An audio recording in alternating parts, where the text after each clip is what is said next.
Então vamos lá. Hoje a gente vai falar um pouquinho sobre servidores, né?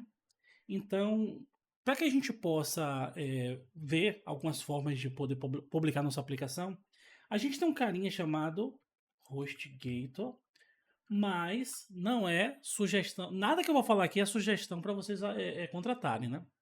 São só empresas populares que existem aí e que é interessante que vocês saibam a existência, mas não somente elas, né? Então, se eu entrar aqui, por exemplo, ó, eu tenho um site da HostGator, vou clicar aqui.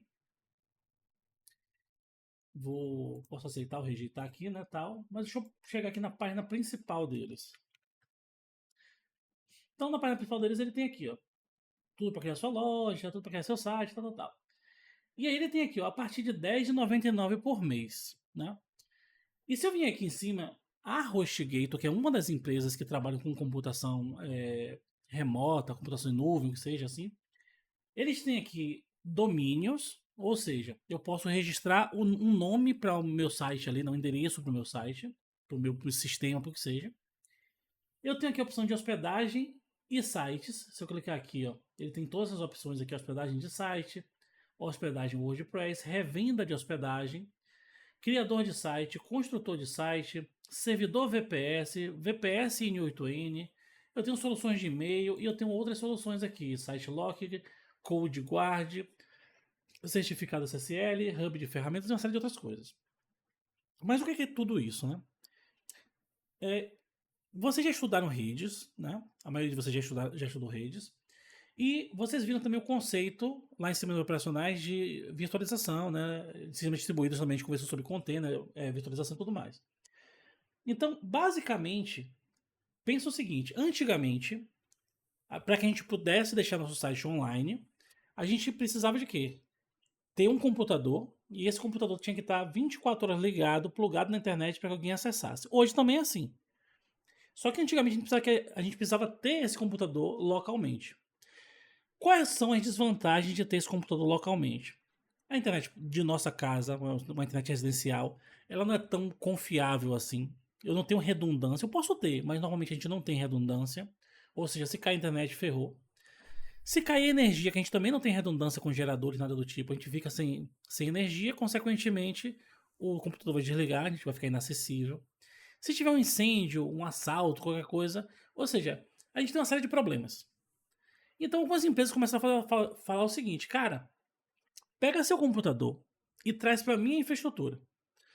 Eu tenho aqui um local seguro, com seguranças armadas, com tudo mais e tal, num ambiente completamente de difícil acesso, né? Somente quem for de fato autorizado vai poder entrar. Eu tenho credenciais de segurança eletrônica que eu poder entrar e tal. Além disso, eu tenho internet com redundância, internet de alta velocidade com redundância, eu tenho energia elétrica com geradores redundância, eu tenho um sistema de refrigeração para manter os computadores frios, né? Porque a gente sabe que quando os computadores esquentam, gera thermal throttling, ou seja, eu perco desempenho, então tem ambientes frios, tem um cabeamento estruturado, tem uma série de coisas lá que eu posso fornecer para você. Então, antigamente as pessoas compravam um computador, um servidor. Não sei se vocês já viram como é que funciona um servidor, mas você tem aqui, ó, computador, servidor, botar aqui. Novamente, uma marca qualquer, não é sugestão para vocês comprarem, até porque isso aqui é caro pra caramba. Então, vocês vierem aqui, ó, vocês têm computadores no formato torre, como esse aqui, essa workstation aqui, que custa R$33.000, né? E você tem servidores no estilo hack, que são esses daqui, ó. Isso aqui, inclusive, é usado, né? Então, a gente tem os servidores desse tipo aqui, que são os torres, e a gente tem o estilo hack aqui. Se eu botar aqui, ó, Dell Hack. Vamos ver aqui o que a gente tem aqui. Deixa eu tentar ir no Google, que no Google é melhor, né? No caso do Google é sugestão mesmo. Da Microsoft, infelizmente, não é muito bom, não. Eu escrevi ter hack até errado. Mas vamos lá. Aqui, ó, eu tenho R$15.000, R$19.000, R$35.000. Olha que interessante. Eu vou pegar esse aqui, ó. Cadê? Vamos ver. Eu tenho aqui, ó, R$74.000, R$49.000. Eu vou pegar esse aqui, ó, que tá aqui por 6.000 e pouco. Ou melhor, não vou nem abrir ele. Só me passar o mouse aqui, eu percebo que ele é um Xeon E5 2670. Ou seja, ele tem 28 GB de RAM, né? Isso aqui é uma máquina que com certeza foi usada por alguma empresa durante anos, provavelmente na China. A galera comprou de lá e trouxe pra cá, né? Uma máquina 0 km como essa daqui, ó, ela custa muito mais. E quando a gente fala assim, a gente fala, cara, 16 gigabytes de RAM e custa isso tudo. Todos os componentes daqui são diferentes dos computadores domésticos. O processador é diferente, a placa-mãe é diferente, as memórias são diferentes, os discos são diferentes. Tudo aqui é de alto desempenho e de alta durabilidade e alta resiliência, para falhar o mínimo possível e inclusive ser tolerante à falha. Se falhar, ele continua funcionando. Tanto que naquela outra foto que a gente estava vendo aqui, ó, não sei se vocês perceberam, acho que acabei tirando aqui, mas acho que aqui a gente consegue ver. Isso aqui, por exemplo, ó, permite que eu consiga. Existe uma tecnologia que eu consigo tirar o disco rígido com a máquina ligada. Porque às vezes eu preciso fazer uma substituição por falha. Então, tudo isso aqui custa muito caro. Então chegou um ponto que as empresas falaram, cara, mesmo assim tá complicado de comprar isso aí, né? Então, os próprios data centers começaram a falar o seguinte, ó. Então eu vou comprar esses computadores e vou alugar para vocês. Aí eu quero, pô, beleza. Eu posso querer usar de repente por um mês, por, sei lá, 6 meses, um ano, né? Ou de forma indeterminada. E seria melhor para mim alugar do que ter todo esse custo. Vai que a máquina queima, alguma coisa, eu vou ter todo esse problema de ter que acionar garantia ou pagar a manutenção e tal. Então eu pago só a manutenção e acabou. Ou melhor, o aluguel e acabou. Só que ainda assim, muitas vezes a gente pensa o seguinte, cara, eu tenho uma máquina daqui de 35 mil reais que ela tem muito mais recurso do que de fato eu preciso. Tem máquina dessa que tem 64 GB de RAM, 128, 256 GB de RAM. Então eu não preciso disso tudo. Só que o cara chegou lá e alugou isso para você. Então, com o advento da virtualização, a gente começou a quebrar essa máquina, entre aspas, né, em vários pequenos máquinas virtuais.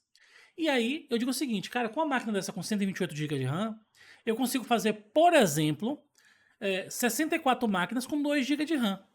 E para muita pessoa, 2 GB de RAM é suficiente. Talvez outra queira 4 GB, queira 8 GB, então posso ir criando máquinas virtuais com esses recursos que estão aqui. Então o pessoal começou a fazer isso. E foi aí que essas empresas de hospedagem começaram a surgir. Quando o cara chega para você e diz o seguinte, cara, hospedagem de site aqui, ó. Eu tô te alugando uma máquina que eu chamo ela de plano P. E essa máquina aqui, ó, ela tem 100 GB de espaço, NVMe. E eu não passo muitos detalhes de como é essa máquina, né? Deixa eu ver se a gente tem alguma outra coisa aqui que possa ser mais... Ele não fala muito bem. Mas normalmente o que esse cara tem? Ele tem o que a gente chama de um vCPU. É um CPU virtual, ou seja, ele só tem um core. Então, pensa que seu computador tem, sei lá, 16 núcleos. Você consegue montar, por exemplo, aí 16 máquinas, cada uma com um núcleo desse. Então é mais ou menos o que tem aqui. Obviamente que são cluster e tal, a coisa é um pouquinho diferente, mas só para vocês entenderem mais ou menos como é que funciona. E normalmente esse cara tem 512 megabytes de RAM. Megabyte, não é gigabyte. 512 megabytes de RAM. Por isso que ele chega para você e aluga para você por R$ 394 por 3 anos. Só que aí você pode falar, cara, beleza, mas para mim isso aí não resolve, porque minha aplicação é mais pesadinha. Eu vou ter vários visitantes, isso aqui não vai resolver. Aí eles têm algumas outras soluções, como por exemplo, os servidores VPS. Que, diferente daqueles lá que são pré-definidos as coisas, nesse aqui eu posso configurar tudo. Eu posso dizer qual é o sistema operacional que eu quero, eu tenho acesso root ao sistema operacional e eu posso instalar coisas lá. No outro não posso instalar, eu tenho que usar o que já está instalado lá. Nesse aqui não, eu tenho completa possibilidade de instalar o que eu quiser, de eu configurar como eu quiser. Então aqui ele diz o seguinte, ó, se você quiser, eu posso trazer servidores para você com Linux, com Windows, com o cPanel já instalado em cima do Linux, com o Apache, com sistemas de certificado SSL. Tudo isso aqui tá disponível para você. E se você quiser, cara, está a partir de R$ 25,86 por mês. Lembrando que isso aqui, na verdade, é um baitzinho só para você contratar. Mas, na realidade, o custo é um pouquinho maior. Isso aqui é uma promoção do primeiro mês, né? Mas vamos pegar aqui esse exemplo aqui, ó. Tudo isso por cerca de cerca de R$ 1.000 por 3 anos. Só que aí, olha que interessante, um vCPU e 2 GB de RAM, com apenas 50 GB de armazenamento. Para muitas aplicações, isso aqui pode resolver. Só que você pode dizer, cara, isso aqui é pouquíssimo para mim, eu quero um pouquinho mais. Aí eu digo, ó, tem outro plano aqui que é um pouquinho mais caro, mas agora você tem 2 vCPU e 4 GB de RAM. Você ainda pode dizer, cara, isso ainda é pouco. E aí eu tenho 4 GB de 4 vezes CPU e 8 GB de RAM. À medida que isso vai crescendo, a gente vai tendo máquinas mais caras. Isso aqui são planos de entrada e a gente tem aqui alto desempenho. Que eu tenho aqui, ó, 4 vCPU e 12 de RAM, 6 vCPU e 16 de RAM, 8 vCPU e 32 de RAM. Por mais que você fale assim, cara, minha máquina de casa tem mais que isso aqui, como eu falei, não é o mesmo tipo de equipamento. E lembrando que isso aqui está rodando um Linux sem interface gráfica.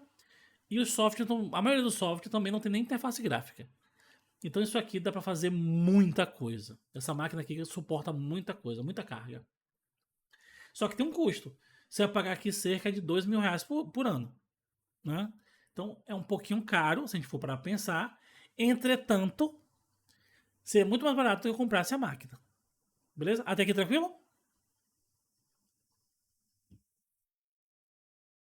Beleza. Só que aí o pessoal falou o seguinte, cara, a gente pode pegar esses VPS e elevar ele a um nível nunca antes visto.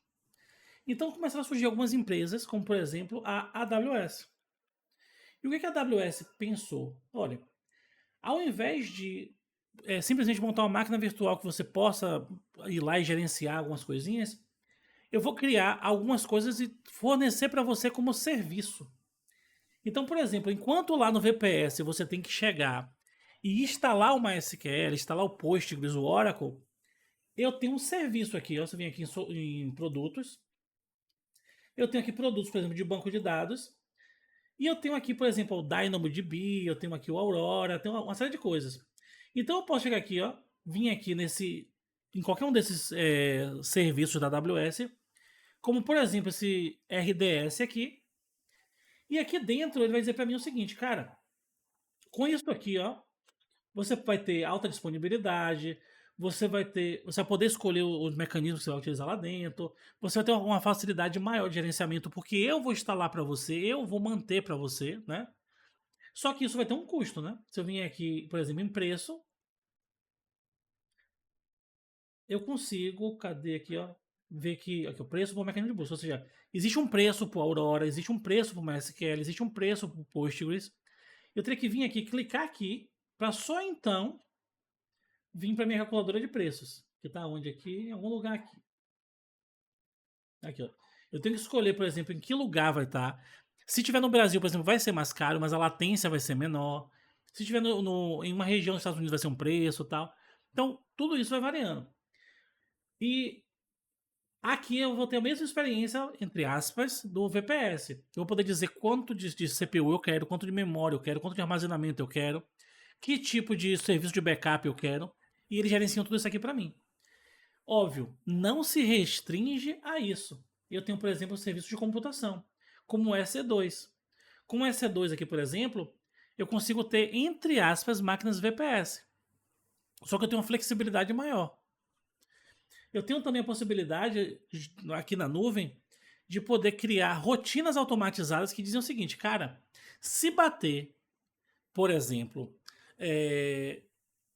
80% do meu CPU, eu vejo que a minha aplicação está usando muito, muito processador, ele automaticamente cria uma cópia dessa máquina e começa a dividir a carga. É claro que tem que configurar tudo isso, né?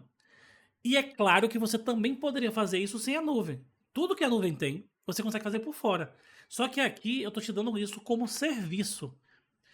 Assim, vai ser muito mais fácil para você gerenciar isso e você vai pagar somente pelo que você utilizar. Se você falar, cara, eu quero utilizar tudo isso por apenas 2 horas e depois desligar tudo, você só vai pagar por 2 horas.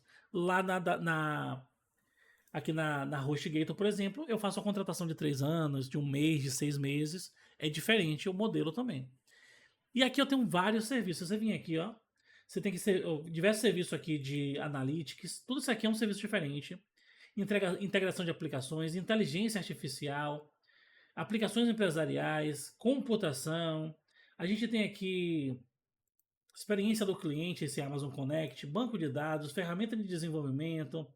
Você tem computação para o usuário final, tecnologias e jogos, tem uma série de coisas aqui.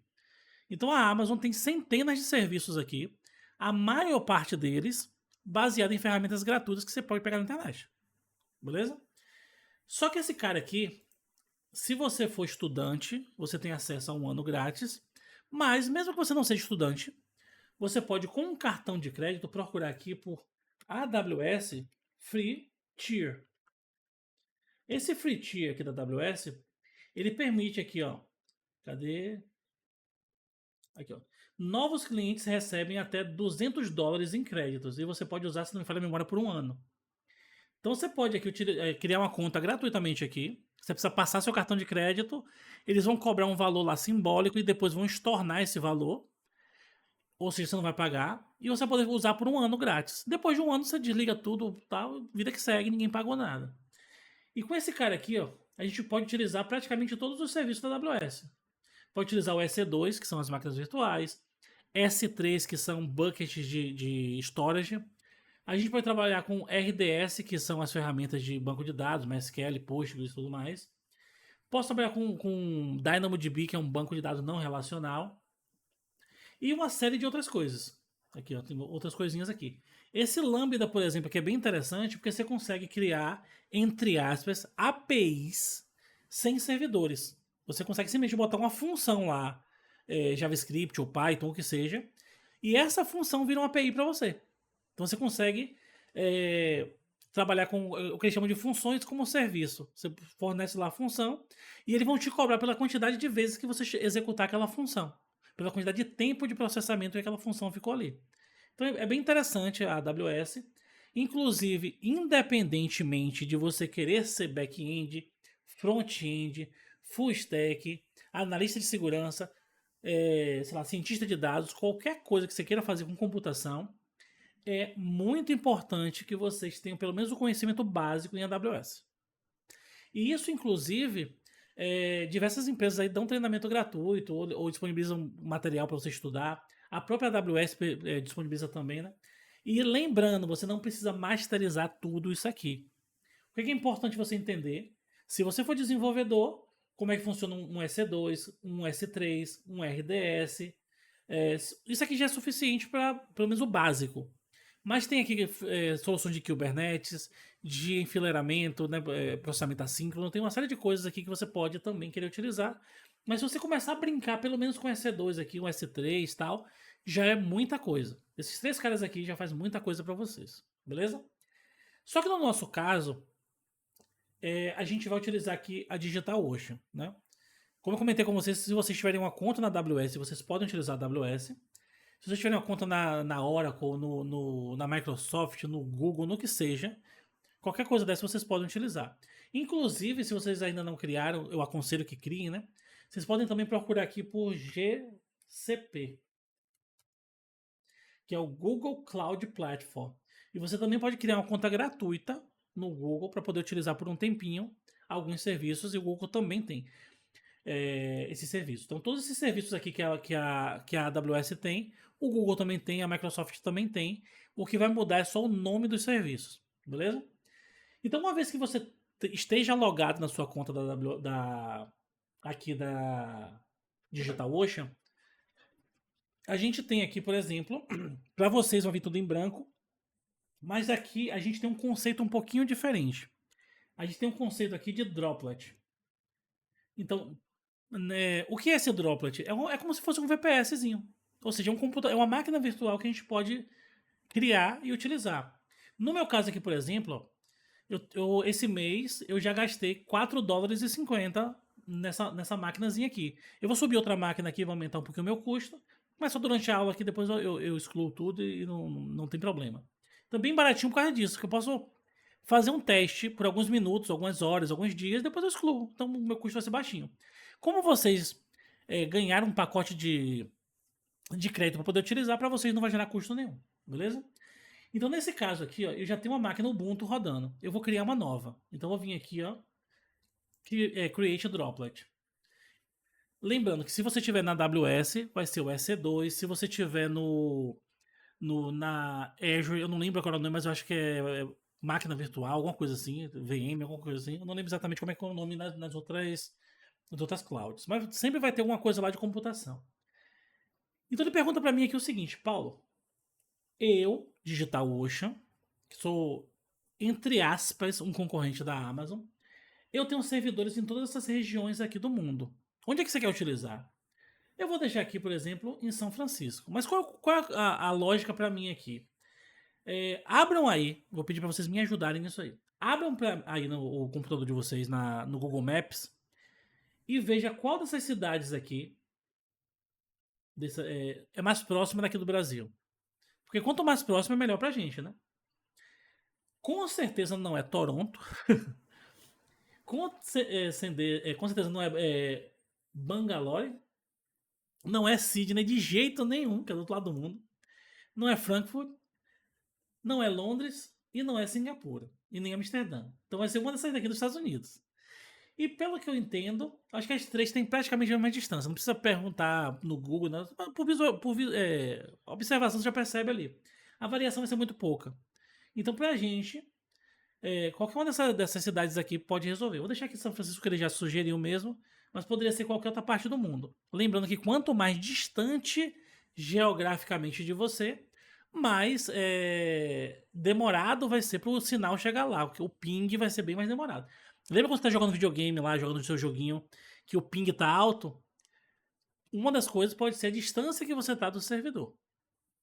Acho que alguém aqui já tentou jogar jogos em servidores americanos e em servidores, sei lá, europeus. Na Europa o ping é muito maior, né? Então vamos lá.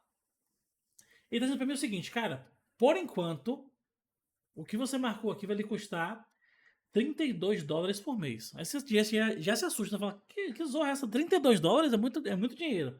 Mas vamos com calma. Então marquei aqui São Francisco. E é o seguinte, cara, ó, o data center que a gente tem 3 data centers aqui em São Francisco. Qual é que você quer? Ele já marcou um aqui, vou deixar aqui, ó. Se eu tentar marcar aqui o primeiro, ele está dizendo aqui, ó, que só usuários restritos podem ter acesso a esse recurso aqui e tal. Poderia marcar aqui o 3, não mudou nada de custo, tá vendo? Então vou deixar aqui o que ele já sugeriu mesmo, que é o 2. Beleza? Quando eu chego aqui embaixo, ele diz o seguinte, olha, eu tenho aqui esses 6 sistemas operacionais aqui para você utilizar. Mas eu tenho um marketplace aqui com outras ferramentas, outras soluções já prontas que você também pode utilizar. Inclusive, deixa eu deixar só ele carregar aqui, ó. Mas é legal aqui que. Cadê? Aqui, ó. Eu tenho distribuições Linux que já vem com o WordPress instalado. Então até facilita a minha vida. Porque já vai vir com tudo que eu preciso para instalar o WordPress. Ou eu posso vir aqui já com Docker instalado, ou eu posso vir aqui com cPanel instalado, com toda a stack de LAMP, né, que seria o Linux, o Apache, o MySQL, o PHP já instalado, o N8N, o RabbitMQ. Então ele tem template já pronto que você com um clique já instala tudo. Só que lembrando que tudo na vida que é fácil para você, alguém vai pagar e com certeza vai ser você. Então, por que a AWS é fácil? Porque você paga por absolutamente tudo lá. Num primeiro momento parece ser barato, mas quando você começa a escalar a aplicação, sua aplicação começa a crescer, você começa a precisar de mais coisa, você começa a ficar a gastar muito mais dinheiro. Então muitas empresas hoje em dia estão fugindo de nuvem por causa do alto custo. É claro que isso não é uma verdade para todo mundo, mas é uma verdade para algumas empresas. Então muitas empresas já estão fugindo disso. E isso é inclusive uma oportunidade de negócio para vocês.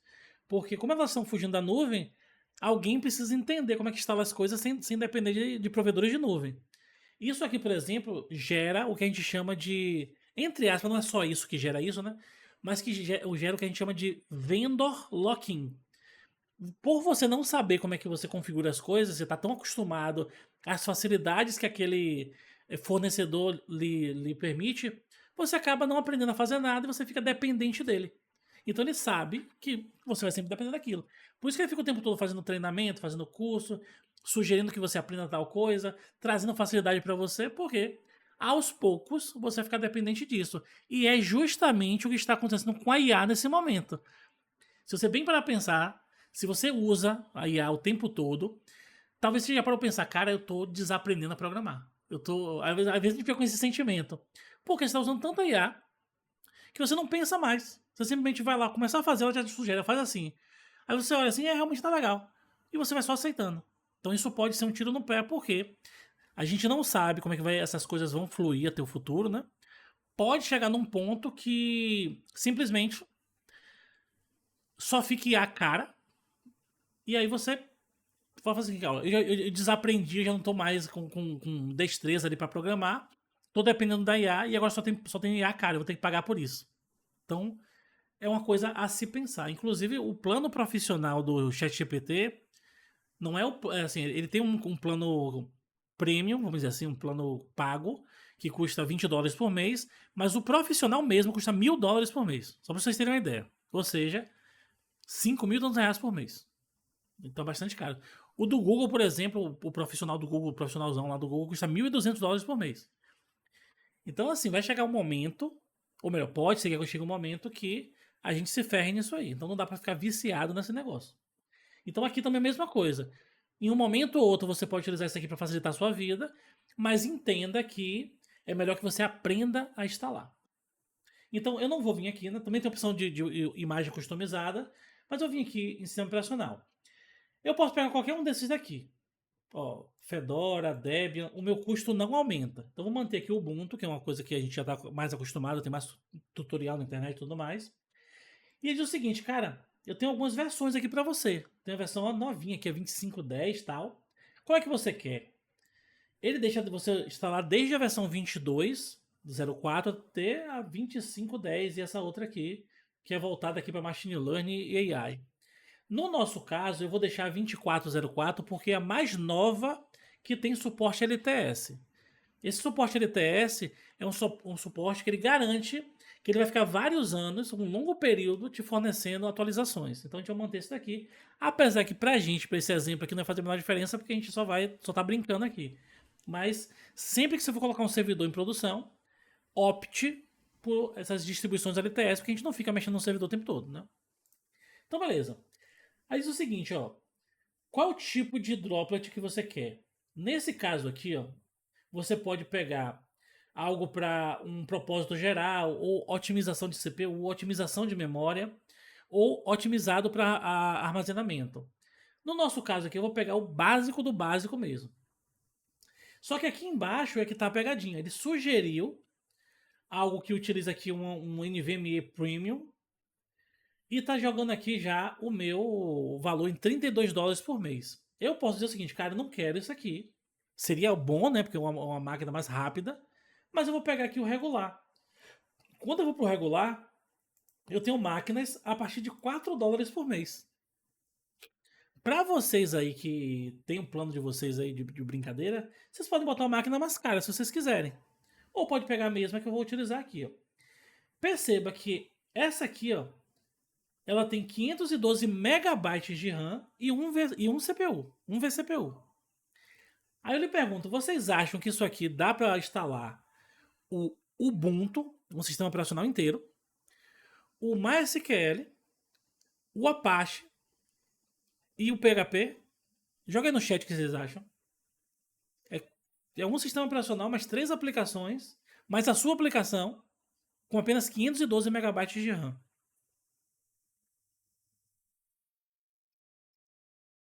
E aí? Vocês ficam com medo de errar? Pode jogar no grupo aí, pessoal, aqui no chatzinho. Então o grande ponto aqui é o seguinte: vocês não percebem isso, mas computação, né, quando bem otimizado, utiliza pouquíssimo recurso. Pouquíssimo mesmo.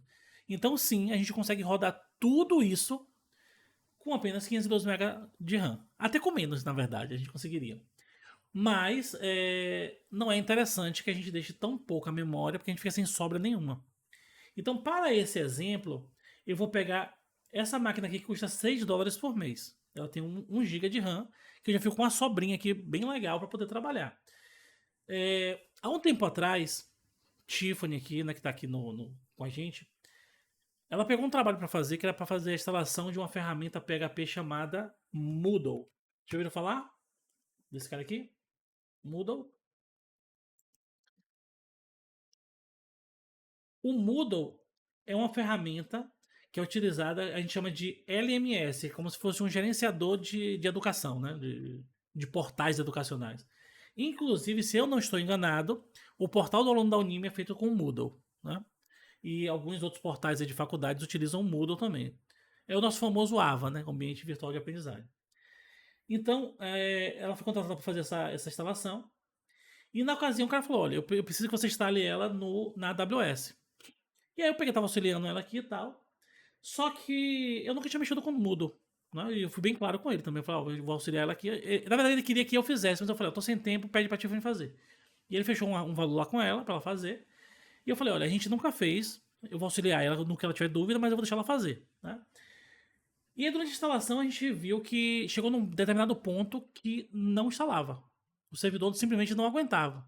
Ele tinha pego uma instância muito pequenininha dessa de 1 GB de RAM e um vCPU, que seria o suficiente para boa parte das aplicações PHP, inclusive o WordPress roda de boa.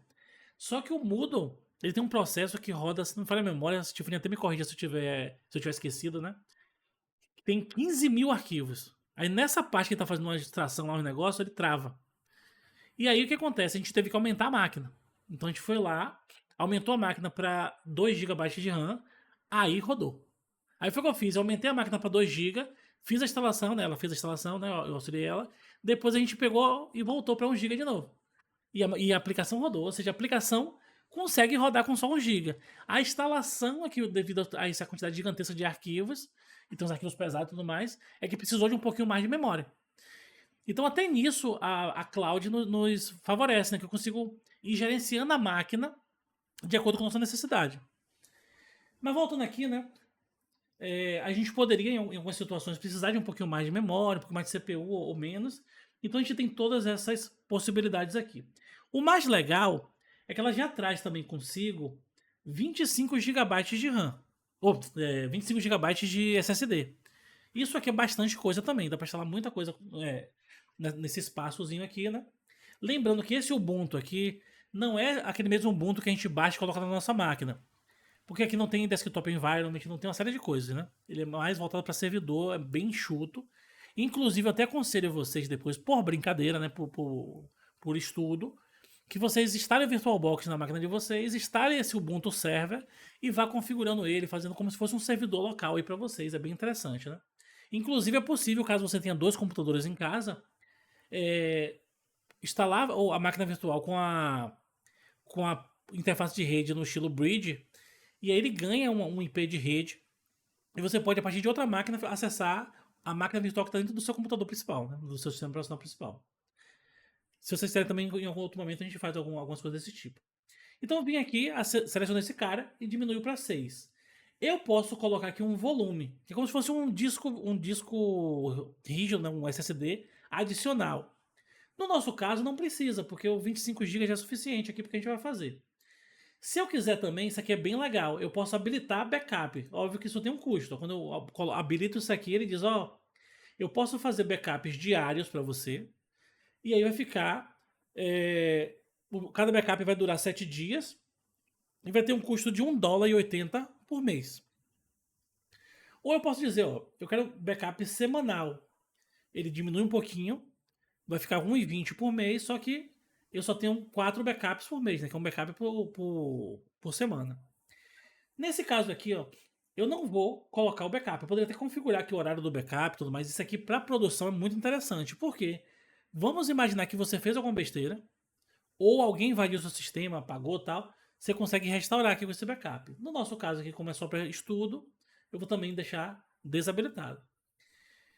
E aqui eu posso configurar o meu SSH Key. Então eu posso acessar essa máquina aqui via SSH ou via password. Se eu habilitar aqui, ó, no meu caso eu já tenho uma chave SSH configurada aqui no meu computador e consequentemente configurada na DigitalOcean, porque eu já fiz outras instalações. Para vocês clicariam aqui em New SSH Key copiaria. Vocês podem dizer assim, Paulo, eu não sei como é que faz isso. Vocês podem vir aqui, ó. Vou deixar aqui no Google, né? Porque é melhor a gente procurar as coisas no Google. Vocês vão digitar aqui, ó, SSH Key GitHub. Por que GitHub? Porque o GitHub tem um tutorialzinho aqui bem legal.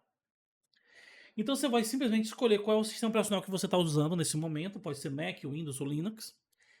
E aí você vai vir aqui embaixo e vai seguir esse passo a passo de como gerar essa SSH aqui. E quando chegar aqui embaixo, ele diz o seguinte, ó, aqui você pode adicionar lá no GitHub. Quando você clicar nesse cara aqui, ó, ele mostra para você como copiar também a sua SSH aqui que você criou. Uma vez que você copiou daqui, você pode voltar aqui na AWS, colar aqui e dar um nome para ela. No meu caso aqui, já está como o Windows Casa, que é a minha máquina aqui. Se eu marcar essa opção aqui, eu posso cadastrar uma senha e aí eu posso acessar ele sem precisar utilizar o SSH. Por quê? Porque aqui na DigitalOcean ele tem o que a gente chama de Web Terminal. Ou seja, tem um terminal que é um emulador de terminal normal, como se fosse outro qualquer, e é como se eu tivesse acessando o terminal direto da máquina, por essa interface web. Então eu tenho essas duas possibilidades, né? Se vocês não quiserem configurar, no de vocês você pode marcar o de cá e colocar uma senha. Eu vou até colocar dessa forma aqui. Deixa eu ver aqui. Ele sugeriu essa senha aqui. Não, não bota. Deixa eu botar outra senha aqui. Que negócio chato. Não quero sugestão. Deixa eu botar aqui, ó. Deixa eu botar aqui. Deixa eu pensar o que aqui.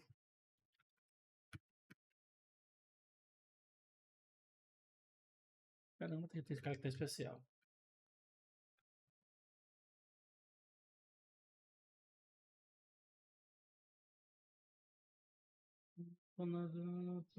Beleza. Vou botar aqui. Caramba, deixa eu pensar numa senha qualquer aqui, rapaz.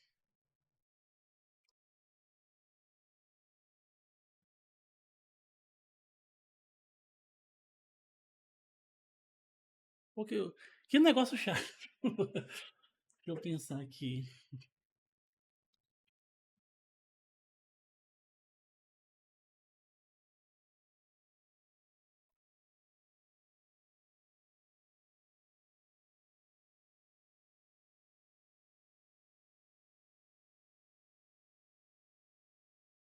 Imagina, a primeira. Tem que ter um caractere maiúsculo. Vamos lá. Deixa eu pegar aqui um editor aqui de texto. Deixa eu ver aqui. Cadê o meu anti-gravity aqui? Vamos lá. Olha que coisa chata. Mas assim, tudo isso é para nossa segurança, né? Ele tem que ter.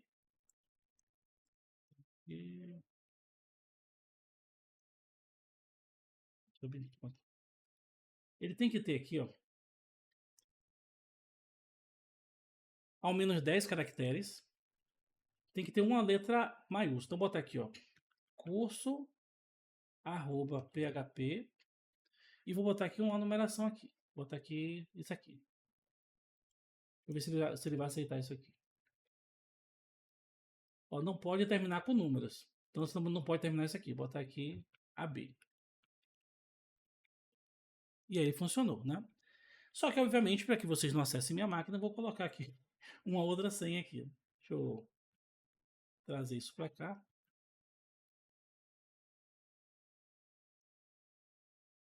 Vou falar aqui e vou botar aqui mais alguma coisa no final.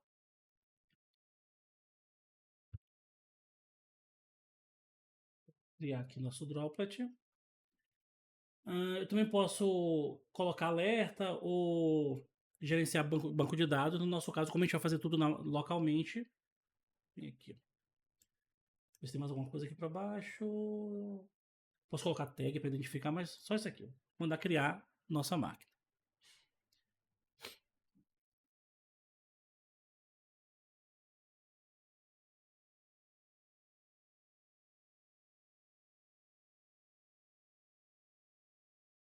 Beleza.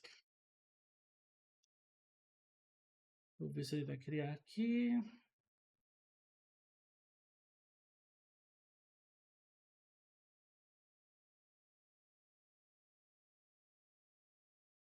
Pronto, ó. No meu caso aqui, ó, ele já criou a máquina. Vocês vão acompanhar aí, se vocês forem acompanhando, me avisa aqui no chat se vocês já conseguiram criar de vocês, né? Essa daqui, 17 dias atrás, é irrelevante para esse treinamento aqui. Eu vou acessar esse cara aqui. Ó. Quando eu clico aqui, ó, ele vai me dar diversas coisas aqui. Ó. Eu posso vir aqui, ó, acesso, que é onde eu vou acessar, né, o meu web terminal. Mas eu tenho aqui, ó, eu posso desligar a máquina, eu posso ver os volumes e adicionar novos volumes. Eu posso redimensionar a máquina. Ó, não quero mais só 2 de RAM, não quero mais 1 GB de RAM, quero 2 de RAM ou 10 de RAM. Posso fazer isso por aqui. E tem diversas outras coisas aqui, como backup, kernel, snapshot, uma série de coisas. Então eu vim aqui em acesso, né, access, e ele está dizendo aqui, ó, cara, você quer logar como root? Beleza, vamos logar como root. Vim aqui.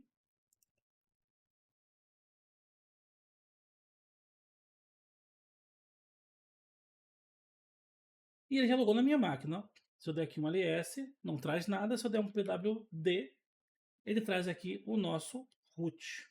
Beleza? Então veja se vocês conseguiram também acessar de vocês.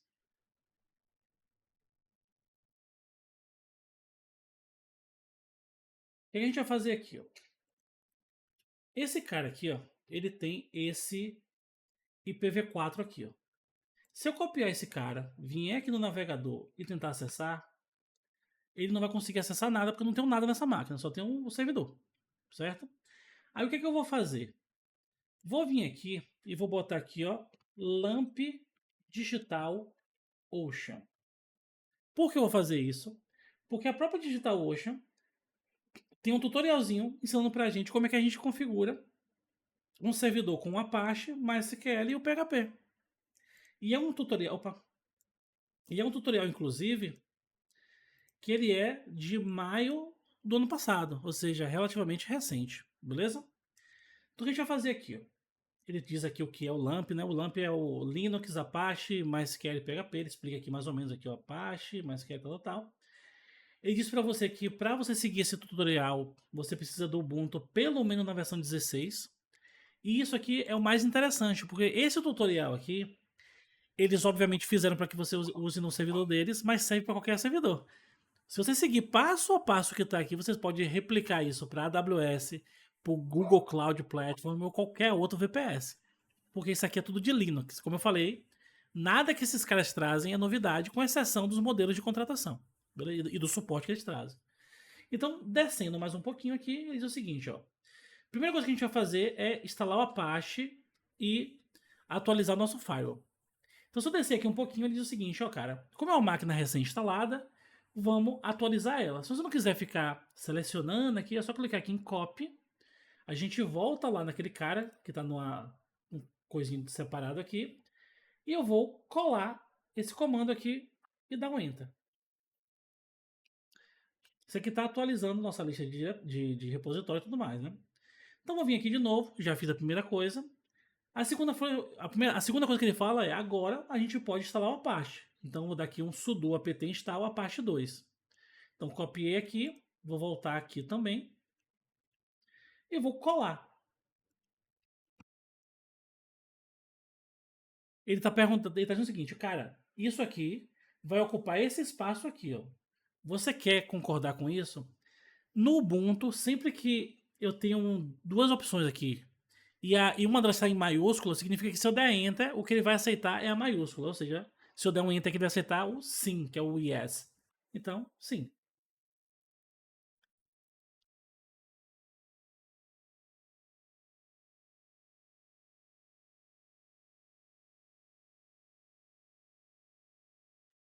E lembrando que assim, ó, toda a configuração que a gente vai fazer aqui é pensando no PHP, mas se você quiser colocar uma aplicação aqui com Vue.js, com qualquer outra coisa, você consegue também, obviamente, fazendo os devidos ajustes. E o mais legal, a DigitalOcean também tem tutorial ensinando a trabalhar com Node, com outras coisas aqui no servidor, né? Porque ele, obviamente, não é só PHP. Então vamos voltar aqui, a gente já está com esse cara instalado. Inclusive, até o que eu estava falando aqui, ele diz, ó, é bem mastigado esse tutorial aqui. E diz o seguinte, cara, vamos agora mexer com o nosso firewall. Então vamos rodar esse comando aqui para ele poder listar aqui o que é que está disponibilizado aqui para a gente. Vou colar aqui. Lá. Não sei se está lento, se travou.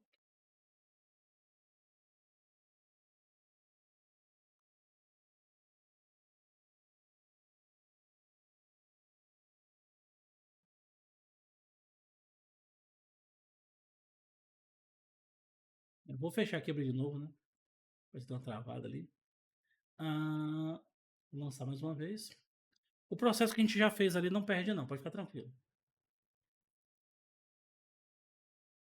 Então beleza, tô aqui de novo. Vou colar esse último comando. Vou dar um Enter aqui. Então tá dizendo aqui, ó, as aplicações disponíveis aqui, ó, Apache Full, o OpenSSH, tal. O que a gente vai fazer? Vamos voltar aqui, né, no tutorial, que exatamente coincide com o que está aqui, ó. Então a gente vai descer mais um pouquinho e eu vou passar esse outro comando aqui, habilitando o Apache. Então eu vou vir aqui, colar esse outro comando aqui. As regras foram atualizadas, beleza, vamos voltar aqui e é o seguinte, cara, agora você pode verificar as mudanças com esse comando aqui. Então eu vim aqui e verificar minhas mudanças aqui.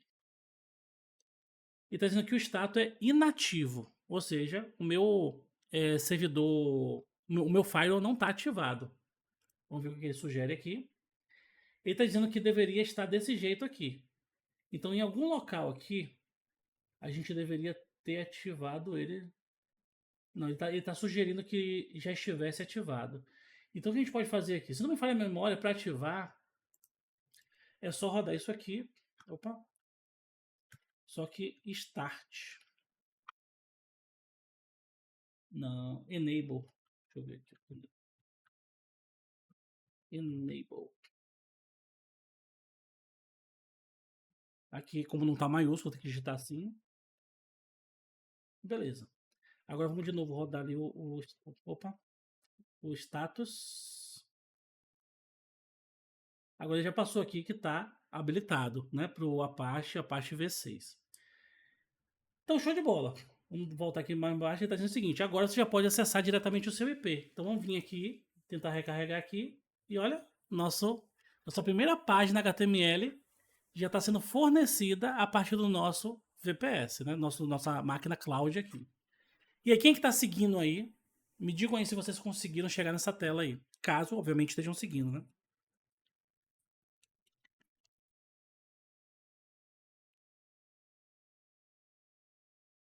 E aí,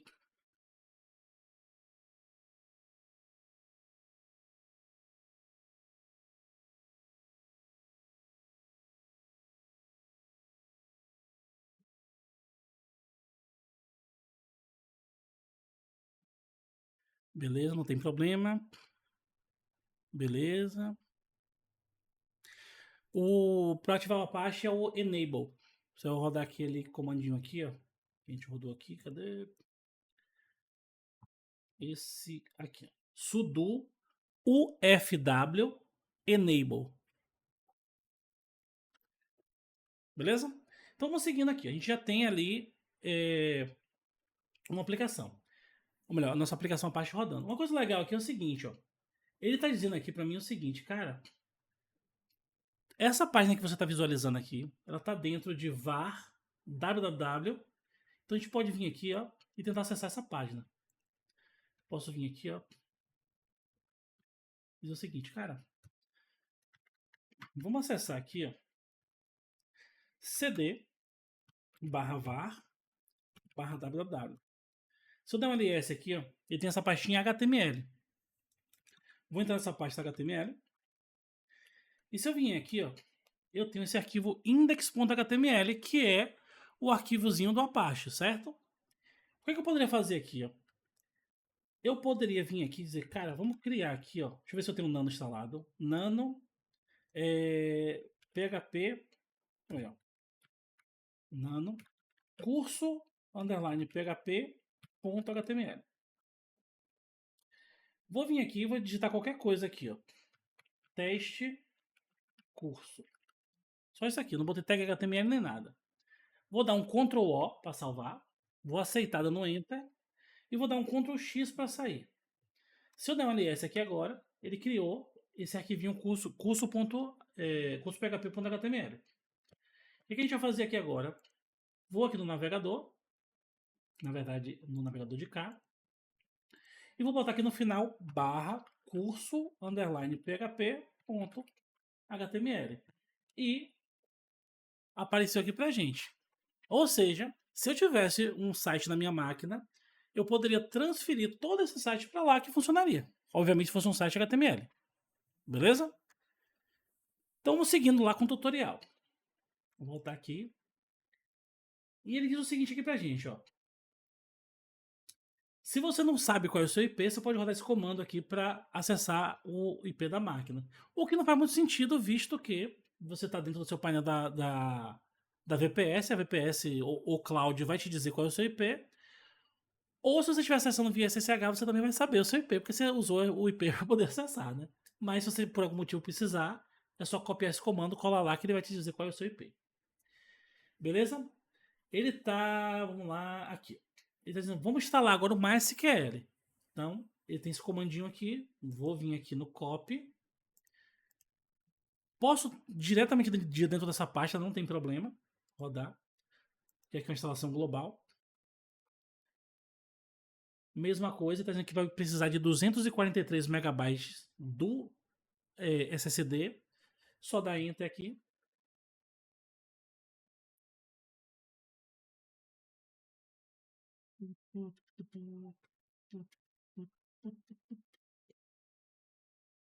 E vocês estão achando fácil? Pode jogar no chat aí, principalmente quem está acompanhando, né? Pensou que é só seguir uma receita de bolo, né? Ele já tá ali explicando tudo pra gente.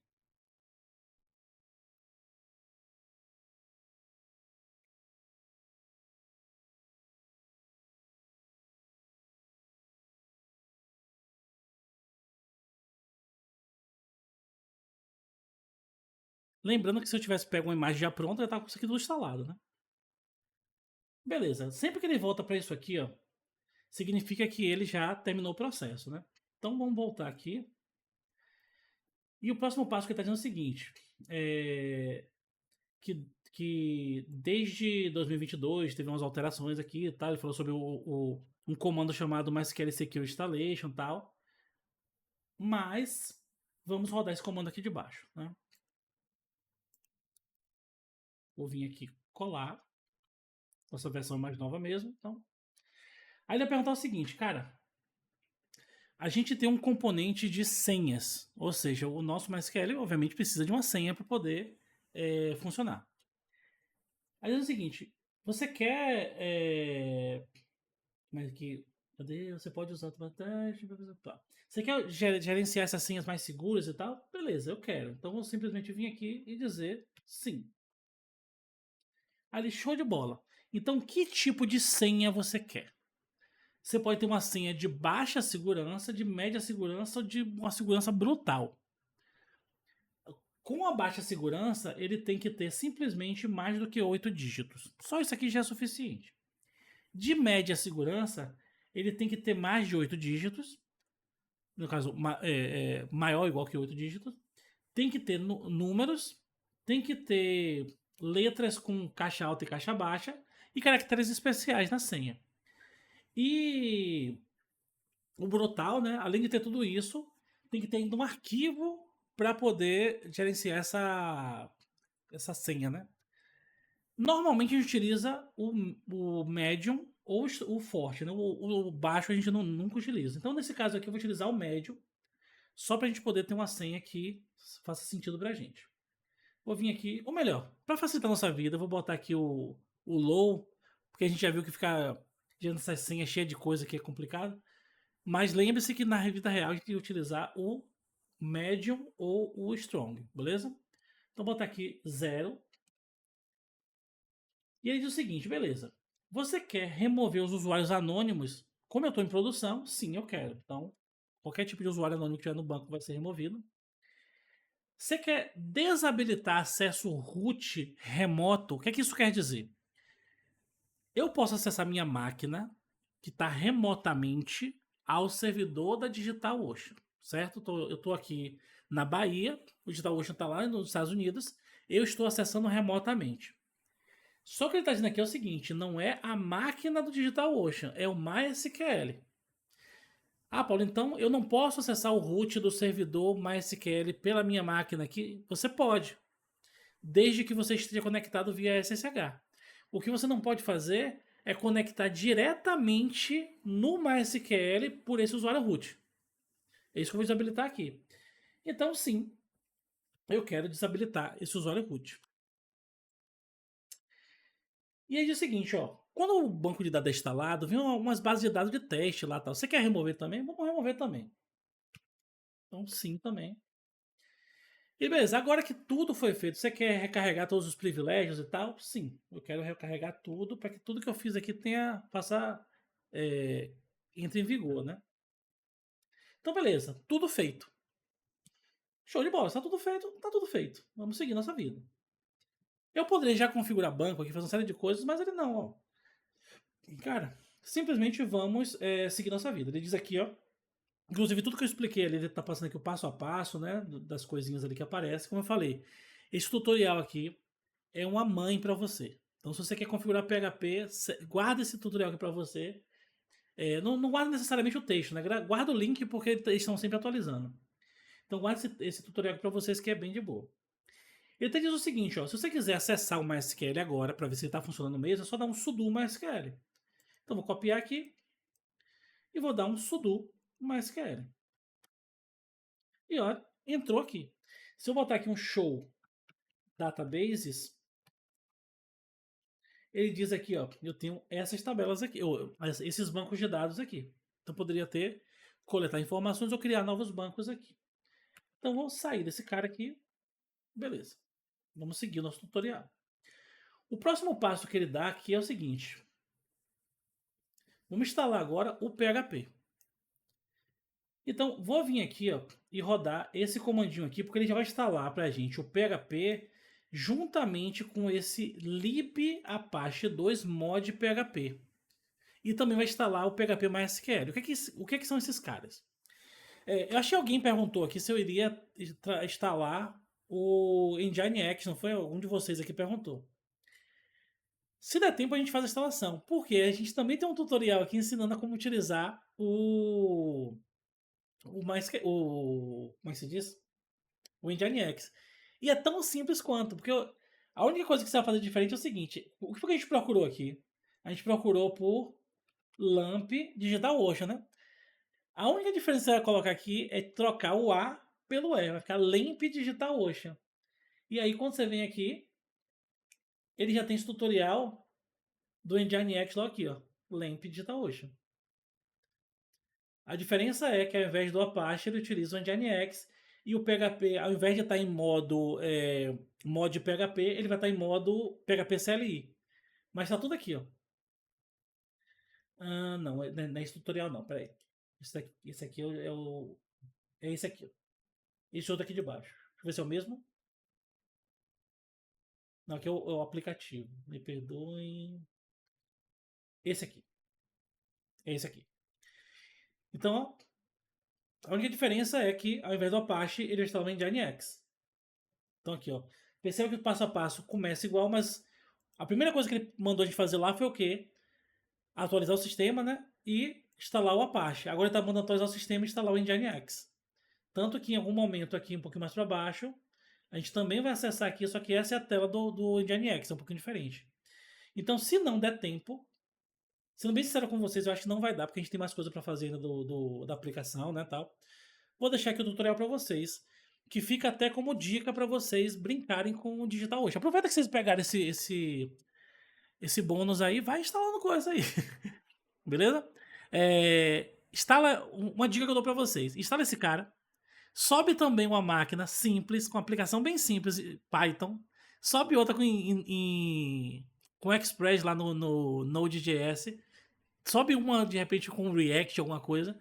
Vai criando máquina aí. Obviamente, respeitando o limite que você tem ali de $200. E tudo isso é forma de você ir aprendendo. A gente vai mostrar como apontar aqui também domínio, tudo isso.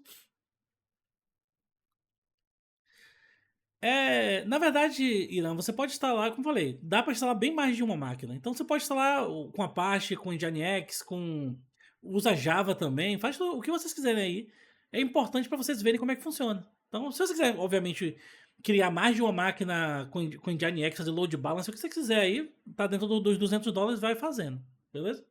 É até legal. Sobe o Laravel aí, sobe o CodeIgniter, faz o que vocês quiserem aí. Tá aí para vocês utilizarem. Então vamos lá.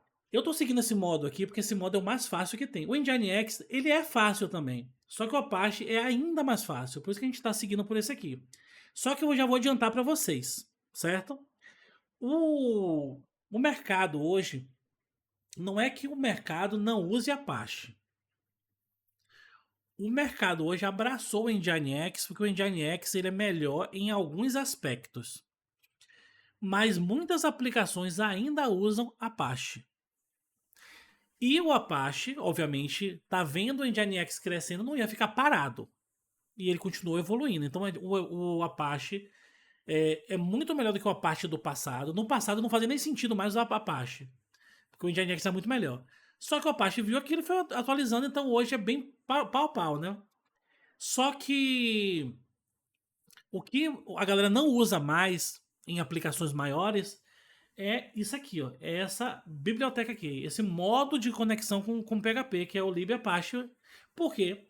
Porque esse cara ele não é muito performático. Se eu quiser colocar um site, um pequeno site, uma aplicação que vai ser usada dentro de um escritório, que eu tenho um controle, ele vai ser, sei lá, vai ser utilizado por 20 pessoas, 30 pessoas, não tem problema utilizar isso aqui. É mais fácil para vocês e tá de boa. Agora, se é uma aplicação que tem 100, 200, 300 pessoas usando ao mesmo tempo de maneira frenética, usando muita coisa, aí já começa a ter um gargalozinho, beleza? Então, depende muito do tipo de aplicação que vocês estão fazendo, beleza? Beleza, então vamos pegar esse comandozinho aqui que a gente ainda não rodou e vamos rodar aqui agora. Tá dizendo que vai utilizar 22 megabytes, vou vir aqui aceitar. Pensei que tudo é pequenininho, por isso que eu tô dizendo que uma máquina com 512, com 256 roda de boa. Inclusive, se vocês quiserem, como eu falei, vocês podem instalar uma máquina virtual na máquina física de vocês, ou tem alguns dispositivos que vocês podem comprar, se vocês obviamente puderem, quiserem, como por exemplo aquele Raspberry Pi que vocês podem fazer um servidorzinho em casa, ou o Rock Pi, que é ainda mais barato, o Orange Pi, que é bem baratinho também.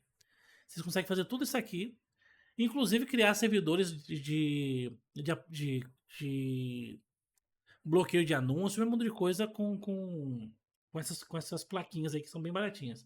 Obviamente algumas são mais caras, mas tem umas bem baratinhas. Então, beleza, já instalei o PHP e ele diz o seguinte, ó, cara, para você confirmar se de fato o PHP foi instalado e para confirmar também qual é a versão e tal, roda esse outro comandinho aqui. Então, vamos rodar ele aqui, ó. E ele diz para mim o seguinte, cara, foi instalado o PHP 8.3.6. Show de bola, já resolve. Sim, é como eu falei, Irã, o Apache ele evoluiu muito.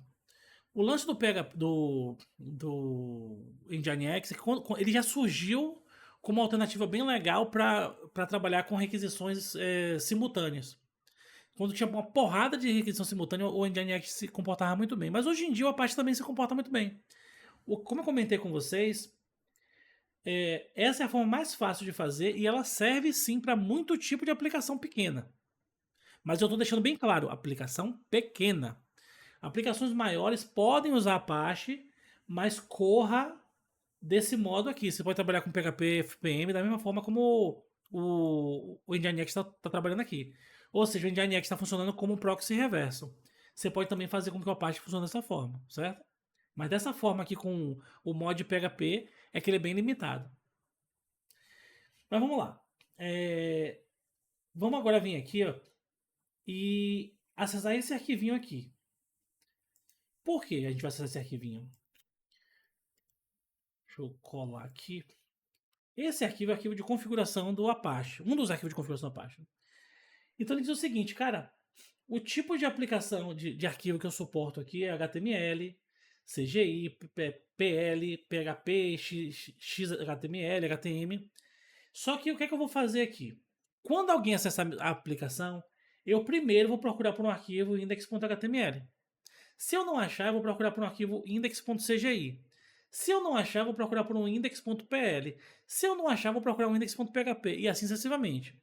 Então, o que o tutorial está dizendo? Cara, acesse esse cara aqui, ó, e move esse cara aqui para cá para frente. Porque como a aplicação, a ideia é fornecer uma aplicação PHP, não vamos ficar fazendo fallback atrás de fallback até chegar no index.php.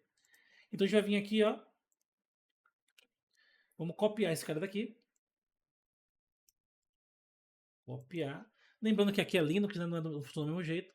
Ou melhor, terminal, né? Então vou apagar aqui. Vou vir aqui para frente. E vou dar um Command Shift V. Que ele já cola aqui. Respeitando esse espaço aqui antes e depois. Ó. Esse espaçozinho aqui antes e depois. Eu não copiei e colei. Eu cortei e colei. Eu tirei daqui e trouxe para cá.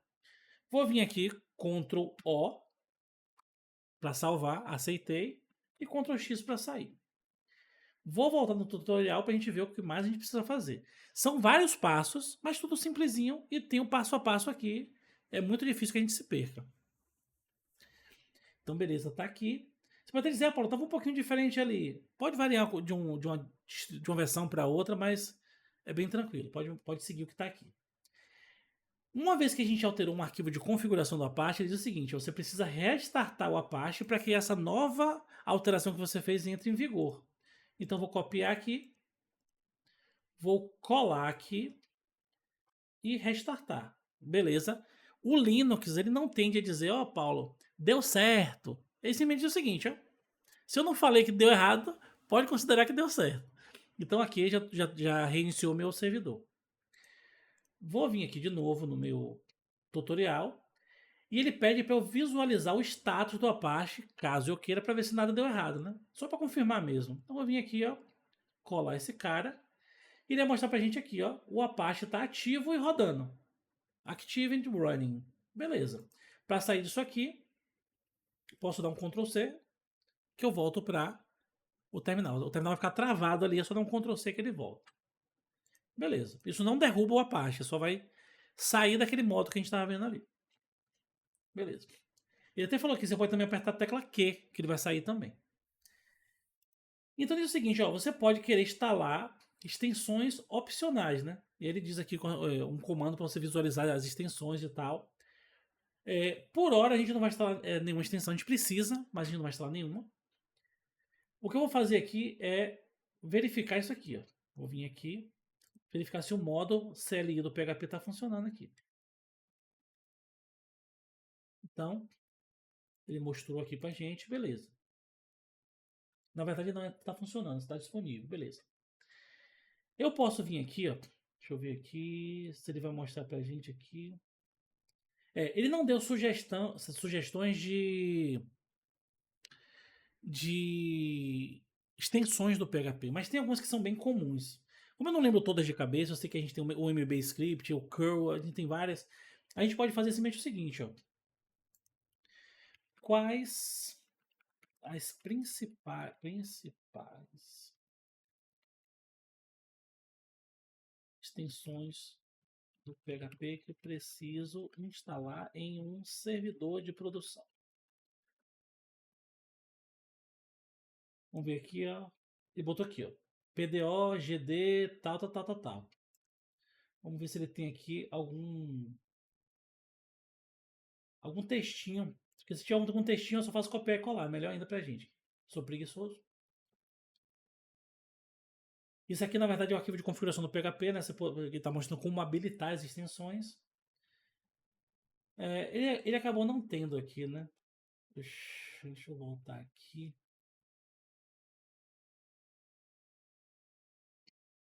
A gente pode pedir para a IA fazer para a gente também. Cadê o nosso anti-gravity?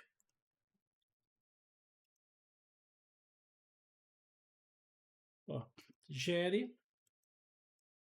Aqui.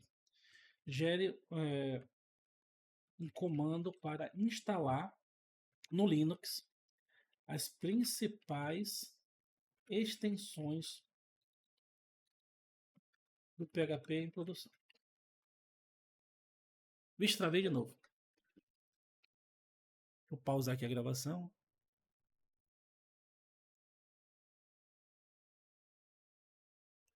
Então, assim, só para recapitular. Eu travei aqui a tela, eu tive que reiniciar as coisas aqui, mas assim, a única coisa que eu pedi aqui, eu vim aqui na IA e pedi para ele criar uma lista de extensões que seriam interessantes para o nosso projeto, né? Então ele sugeriu tudo isso aqui. Só que aqui tem um detalhe, ó.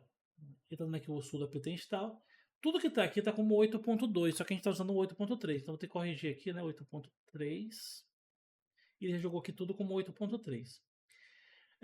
Aqui é o PHP em formato de linha de comando.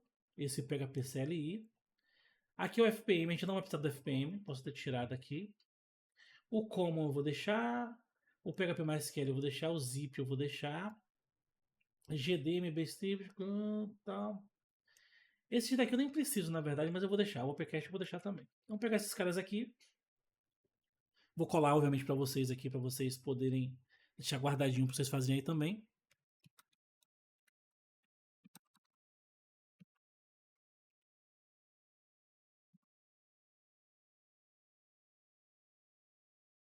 Opa, aqui. E a gente vai pegar isso aqui na íntegra e vai colar aqui. Ó. Vou vir aqui simplesmente e dar um enter. Isso aqui nesse caso ele não perguntou se queria ou não, porque a gente colocou aquele menos Y ali para ele já fazer sim automático.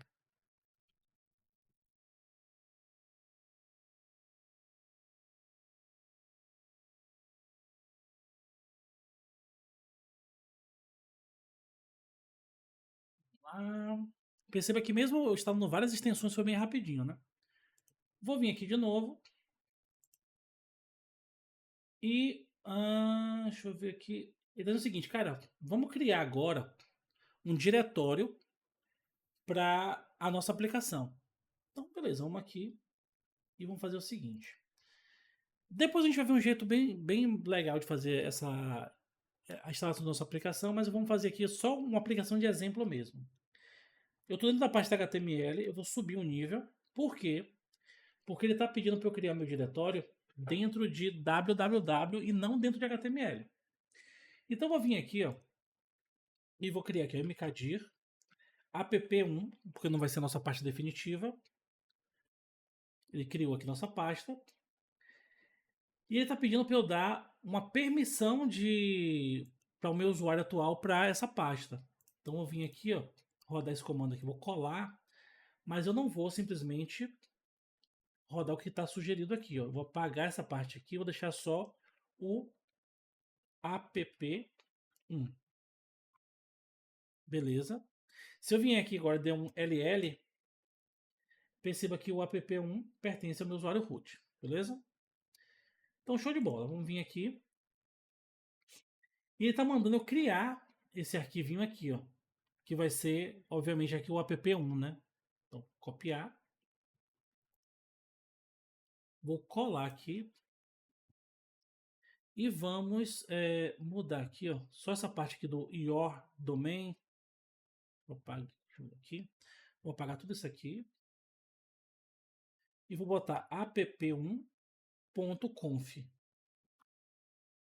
E aqui dentro desse arquivo a gente vai colar o que ele sugeriu aqui, que é isso aqui. Então, vou copiar isso aqui. Vou vir aqui de volta e vou colar. Aqui a gente precisa fazer alguns ajustes aqui. Ó. Está perguntando qual é o domínio. Eu vou botar aqui app1.com.br, só de exemplo mesmo por enquanto. Aqui embaixo vai ficar www.app1.com.br, porque a gente vai, na verdade, trabalhar com o nosso domínio. Tá? Aqui é quem é o administrador do servidor. Eu poderia colocar meu e-mail aqui, mas eu vou deixar esse aqui mesmo. Ou na verdade nem o e-mail, né? Poderia ser o e-mail, mas enfim. E aí, aqui tem um document root, ou seja, a partir de onde o Apache vai procurar nossa aplicação? Vai procurar a partir de var www app1. Onde é que vai ficar os logs? Em barra erro.log. E aqui os logs de acesso vai ficar aqui. Então, log de erro vai ficar aqui. Logs de acesso vão ficar aqui. Então, beleza. Ctrl O e Ctrl X. Um pouquinho mais para baixo, ele diz o seguinte, ó. Roda isso aqui para habilitar o virtual host para o seu sitezinho que você acabou de criar, né? Seu virtual host que você acabou de criar. Então, eu vou colar esse cara aqui e tenho que mudar aqui o your domain para o nosso app1. Então, beleza. Tá dizendo que para isso entrar em vigor, eu tenho que rodar esse comando aqui, que se eu vier aqui na documentação, você vai ver que é exatamente o mesmo comando que ele manda rodar aqui embaixo. Só que ele tá mandando fazer mais duas coisinhas aqui, ó. Tá mandando rodar isso aqui. Deixa eu ver aqui. Isso aqui é para desabilitar o padrão, né? Então deixa eu vir aqui e rodar esse cara. Vamos pegar isso aqui e rodar esse outro comando aqui, que é esse config teste, para verificar se o que a gente configurou lá em cima, no nosso novo arquivo, não tem nenhum erro de sintaxe. Então eu vou vir aqui rodar para confirmar se está tudo ok. Ó, sintaxe ok, beleza. E vou vir aqui agora e reiniciar o meu Apache. Colar aqui. Beleza. Então, se eu acessar aqui agora, o meu... ele, na verdade, ele está mandando eu entrar na minha pastinha e criar um index.html somente com isso aqui, né? Então, eu vou copiar isso daqui. Não precisaria necessariamente ser isso, pode ser qualquer coisa que eu coloque lá. Mas como já está pronto aqui, eu vou vir aqui e vou aproveitar isso aqui. Então, eu vou entrar aqui no meu app1. E aqui dentro eu vou dar um nano index.html. E eu vou colar esse conteúdo aqui. Ctrl O para salvar, Ctrl X para sair. E aqui diz o seguinte, vamos tentar acessar nosso IP de novo. Então quando acessar aqui, ele está dizendo que não foi encontrado por causa do curso.php, vou tirar daqui. E perceba que agora ele já está servindo um outro site. Ou seja, eu deixei de mandar as requisições para pasta HTML e comecei a mandar para a pasta app1. Vocês entenderam o que foi acontecer aqui? Como eu disse, o importante é a gente entender os conceitos. Como fazer, o tutorial já está mostrando ali. Vocês entenderam o que eu fiz ali? Eu criei outro virtual host. Por padrão, ele aponta todos os acessos para a pasta HTML. Eu mandei para outra pasta. E se eu, Paulo, então se eu quiser, eu poderia colocar vários virtuais hosts aí? Poderia. Eu poderia colocar vários sites ali, vários sistemas ali. Obviamente, eu tenho que pegar uma máquina um pouquinho melhor se eu quisesse colocar várias aplicações pesadas. Não, Michel, é só impressão sua mesmo, porque na verdade no Nginx a gente não fez esse processo aqui de virtual host. Mas se a gente fizesse, seria também teria a mesma quantidade de passos, na verdade.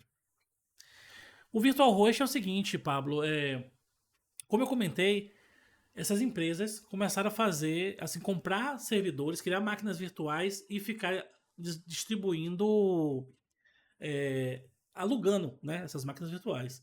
Só que ainda assim, uma máquina virtual, ela precisa de um sistema operacional, ela precisa do Apache, ela precisa de uma série de coisas. Isso é custoso. Então foi o que ele falou. Perceba que se a gente voltar aqui no nosso HostGator, essa opção aqui de site, hospedagem de site, ele diz o seguinte, ó, ver planos. Nesse plano P, você pode botar somente um site. Porém, no plano M, você pode botar 60 sites. E por que eu posso botar 60 sites? Por causa do virtual host. Eu posso, o mesmo servidor consegue distribuir vários sites. Lembrando, obviamente, que todo mundo está brigando pelos mesmos recursos. Então, se um de seus sites começar a consumir muito recurso de CPU, os outros se ferraram. Vai ter que esperar o de cá concluir. Mas às vezes é interessante. Às vezes você pode precisar criar vários sites, então é legal isso aí. Vamos voltar aqui. Beleza, a gente chegou até esse ponto, certo? Essa partezinha aqui, deixa eu ver aqui, a gente já fez, não foi? Dois total. Deixa eu só confirmar aqui se é o mesmo diretório, mas eu acho que é o mesmo diretório.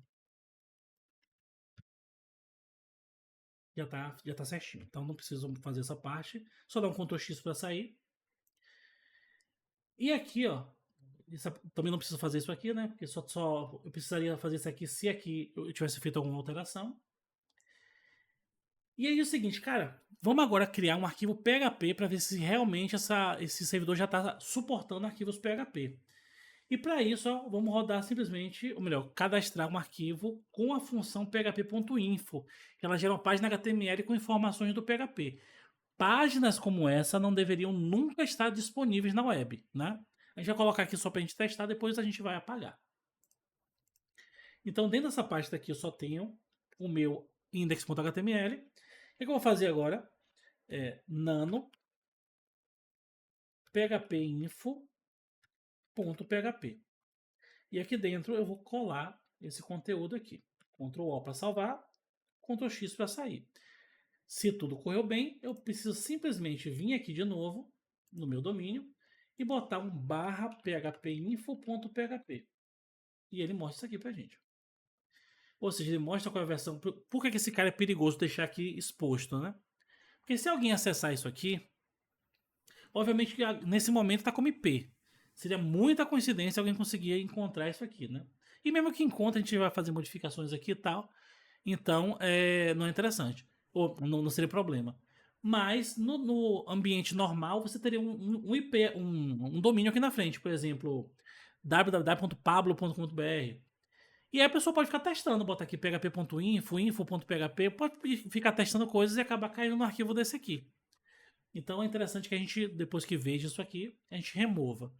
Mas o que ele traz pra gente aqui? Versão do PHP 8.3.6. Aqui está mostrando o nosso sistema operacional. Está mostrando aqui a data de build do nosso sistema operacional, 7 de janeiro de 2026. Qual é o sistema buildado, que é o Linux, e qual é o servidor que está rodando, nesse caso é o Apache 2.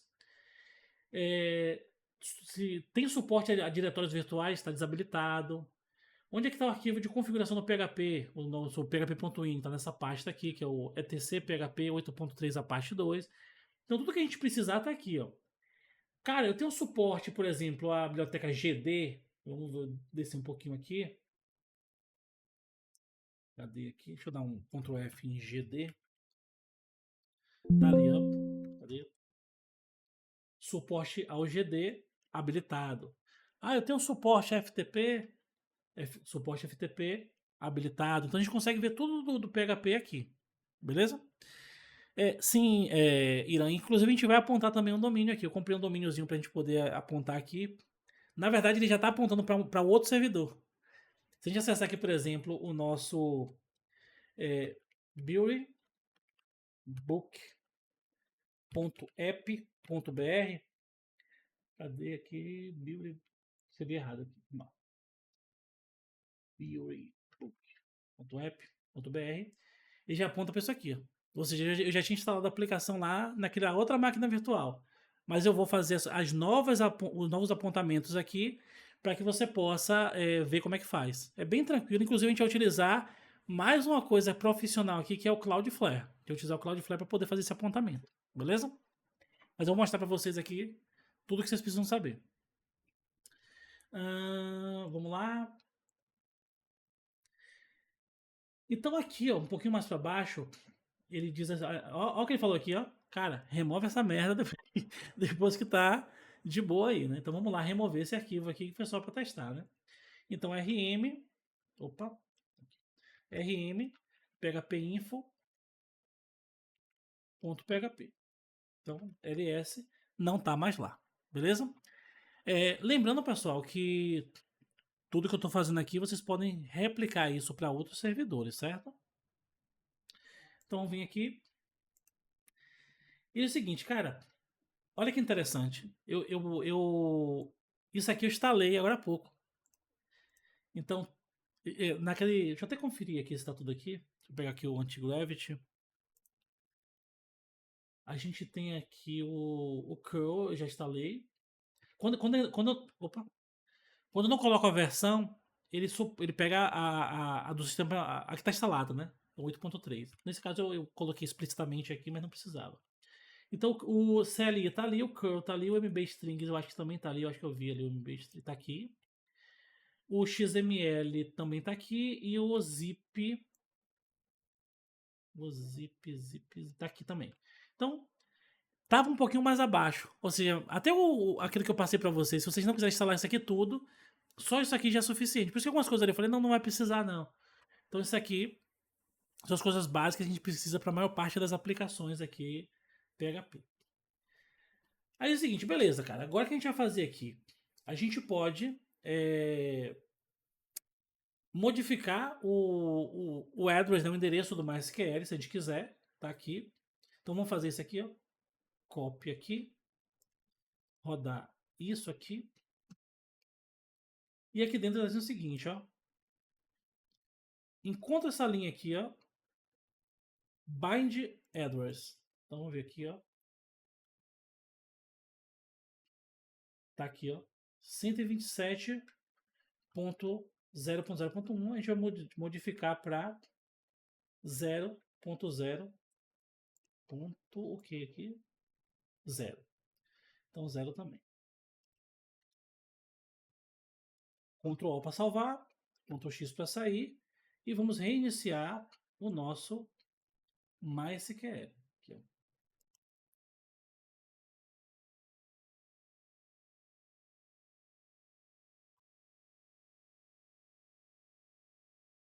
Beleza. E então é o seguinte, agora, cara, vamos criar um usuário para poder, de fato, utilizar a aplicação, né? A gente já desabilitou o usuário root, o usuário anônimo. Vamos criar agora um usuário. Então, vou copiar isso aqui, só que eu não vou para o terminal. Eu vou vir aqui para o meu anti-gravity. Aqui. Isso aqui eu não precisa mais. Eu vou colar isso aqui. E aí vem um detalhe. Qual vai ser o nome do nosso usuário?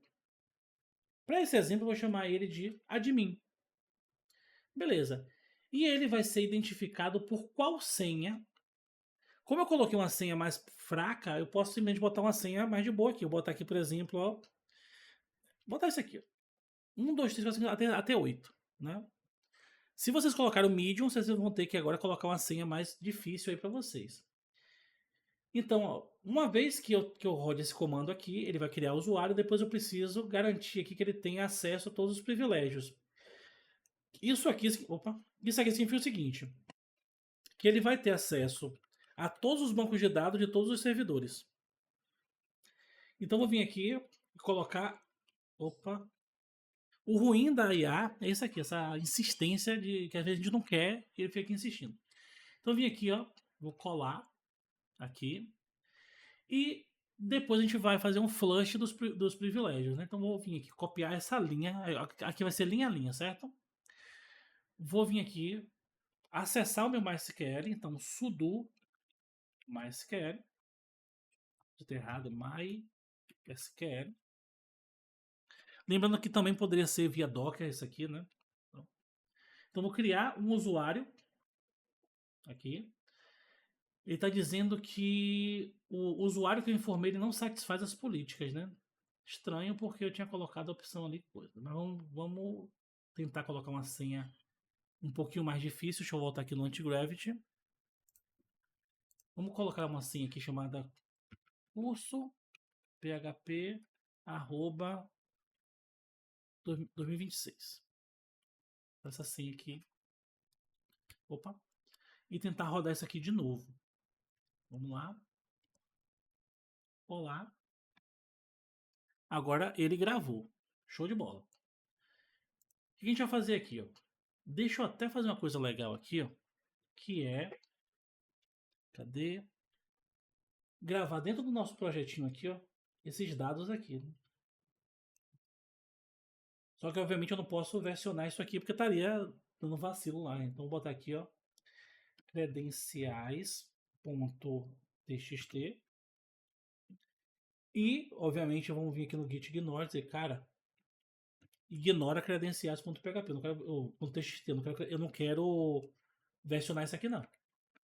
Então, copiar isso daqui e vou colar nesse credenciais.php ou .txt. Então, a primeira linha eu já executei, né? Vou executar agora essa outra linha aqui. Vamos lá. Colar esse cara aqui. Beleza. E por fim, eu vou dizer, rapaz, recarrega tudo aí para entrar tudo em execução aí, né? Copia esse cara aqui. E vamos colar ele aqui. Então, show de bola. O que ele tá dizendo pra gente aqui agora? Cara, se tudo deu certo, vamos também habilitar acesso remoto a essa porta. No nosso caso, a gente não precisa fazer isso não. Isso aqui seria para o caso da gente querer acessar, por exemplo, via rede SQL. Ou melhor, vou fazer aqui, né? Botar aqui para a gente poder acessar para vocês verem como é que funciona, mas não precisaria fazer, né? Vou vir aqui, ó, colar esse cara, mas eu preciso trocar aqui, ó. Preciso pegar o meu IP de novo, que é esse IP aqui, e substituir nessa partezinha aqui do Remote IP. Colar aqui.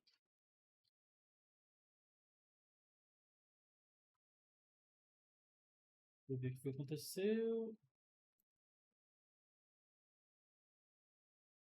Ah,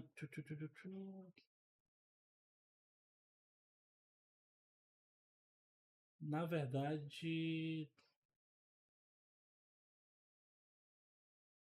eu acho que não precisa dessa partezinha aqui.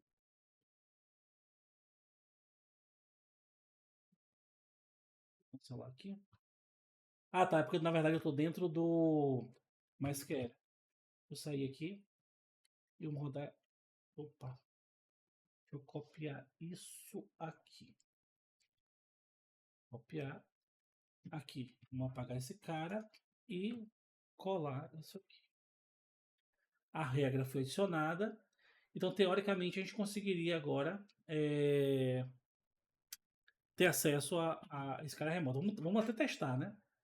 Vou vir aqui, uma nova conexão, né? Gerenciar conexões. Vou criar aqui, vou chamar de Digital Ocean. Aqui eu tenho que passar o IP do servidor, que é esse cara aqui. Vamos lá. Esse cara aqui. A porta vai ser a 3306 mesmo, só que o usuário, a gente criou um novo usuário, né? Vamos lá no nosso Antigravity para poder ver ele. Foi o admin e a senha foi essa daqui. Então vamos pegar lá e botar admin e vamos botar isso aqui. Vamos ver se a gente consegue. A demora aqui já demonstrou que ele estava com dificuldade de acessar.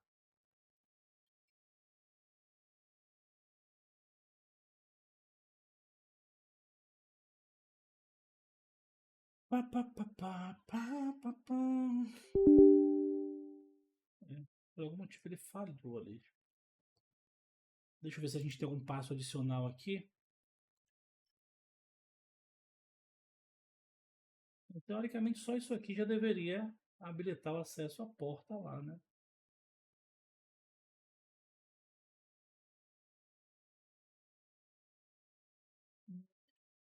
Ele tá falando aqui, ó. Que foi o que eu estava explicando, né? Para a produção, considere VPN ou SSH para que a gente não deixe essas portas aqui abertas de qualquer jeito, né? Então depois eu vou ver o que aconteceu aqui, porque já são 9h14, né? Pra gente poder adiantar as coisas aqui. Mas depois eu vejo por que não permitiu acesso remoto. Mas lembrando que o ideal é que a gente acesse diretamente aqui. Então vamos lá. Ó. Tá tudo ok. Ele tá dizendo aqui que ele também tem um utilitário aqui, que é opcional, né? Que é isso aqui, que é um script dele que já sai instalando tudo pra gente, né? Mas, como eu falei, o ideal é que a gente não fique dependendo de terceiros. Então a gente tem que a gente mesmo saber fazer nossas coisas. Beleza. Acho que aqui a gente já tem tudo que a gente precisa, né? Beleza. Aqui seria para criar as tabelas se a gente quisesse, né? Tal. Então vamos tentar fazer o seguinte aqui agora. É, Eu vou vir aqui no nosso script aqui, ó, e vou dizer, cara, vamos exportar esse banco de dados aqui como SQL. E eu quero salvar ele dentro da pasta, vamos lá, da pasta C,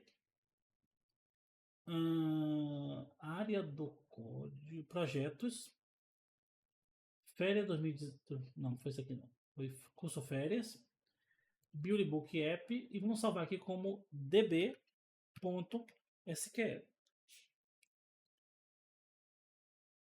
Eu quero exportar o banco, eu não quero que ele crie o banco, certo? Então posso desmarcar aqui. Ou eu posso deixar ativado para ele já criar o banco, né? Mas eu vou deixar. Vamos deixar para ele criar o banco. Então ele vai criar o banco, vai criar as tabelas. E eu quero também inserir os dados. Vou exportar esse cara aqui. Beleza. Quando eu vier aqui agora no Antigravity, perceba que eu tenho um novo arquivinho aqui que é SDB-SQL. Ele tem aqui o comando para criar o banco de dados. Ele está mandando você utilizar esse banco de dados, criar a tabela de manicures, inserir as manicures que eu já tenho aqui, criar a tabela de alunos e inserir ou melhor, de usuários e inserir esse cara aqui. Ou seja, com uma exportação já tem tudo que eu preciso aqui, beleza? Deixa eu só ver o que o Pablo botou aqui. Criou mais de um trafego no espaço permitindo comunicação. Ah, tá.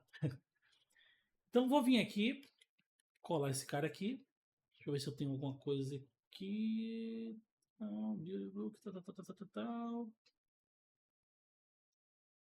Beleza. Eu só não lembro qual foi assim que a gente usou ontem, cara. Vocês lembram qual foi assim que a gente usou ontem? Então a gente vai ter que olhar aqui, né? Ó, eu. Não, eu acho que eu consigo. Eu consigo mandar para vocês se eu remover esses comentários aqui de cima. Tirar daqui. E tirar daqui de baixo. Eu acho que consigo mandar para vocês. Certo. E, ou melhor, SQL. SQL. Aqui eu acho que consigo mandar agora. Não, ainda assim eu não consigo mandar, tá muito grande. Eu vou mandar em 2 pedaços. Eu vou mandar daqui para cima.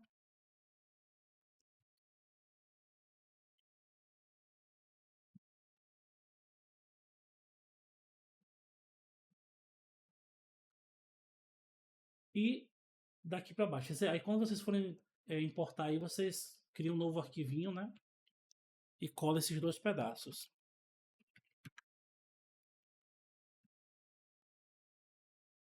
Beleza? Então o que eu vou fazer agora? Eu vou comitar esse cara aqui, né? Eu quero que esse SQL suba. E o Git também. Então, incluindo banco de dados. Essa forma aqui. Ou melhor, script do banco de dados, né? Script do banco de dados.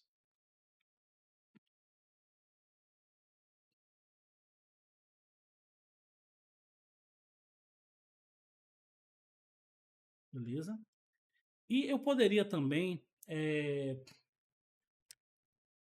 configurar meu Git lá. Poderia não, vou fazer isso. Eu vou configurar o meu Git lá no servidor para que eu não precise ficar por SSH mandando esses arquivos para lá, nem por FTP mandando para lá, porque até dá para fazer por FTP, mas FTP é uma coisa muito antiga. A gente não usa mais FTP hoje no dia a dia.